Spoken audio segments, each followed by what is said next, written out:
वादळी वाऱ्यासह अवकाळी पावसाने लावली हजेरी.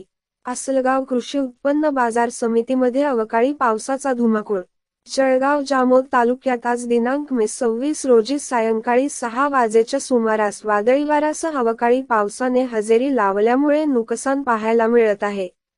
तर आसलगाव येथील कृषी उत्पन्न बाजार समितीमधील व्यापाराचे अन्य धान्याचेही अतोनात नुकसान होऊन 3 पत्रे सगळे उडून गेले. आजही अनेक भागात पावसाची शक्यता हवामान विभागाने वर्तवली होती.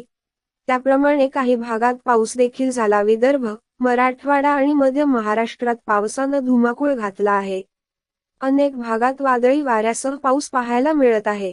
तर जळगाव जामोद तालुक्यात आसलगाव, खांडवी, पिंपळगाव काळे या गावात वादळी वाऱ्यामुळे विद्युत खांब पडल्याचे चित्र समोर आले आहे. तसेच काही वृक्ष सुद्धा पडले आहेत. घरावरील टेनपत्रे उडून गेली आहेत.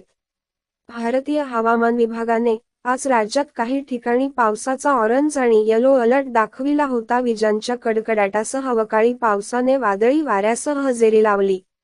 शेतीमधील ज्वारी, मका, भाजीपाला, भुईमुंग, आंबा, निंबू, टरबूज या पिकांचे खूप मोठ्या प्रमाणात नुकसान झाले.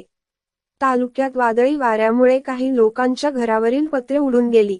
शेतकऱ्यांच्या हितासाठी शासनाने तातडीने पावले उचलावीत अशी मागणी शेतकऱ्यांकडून होत आहे.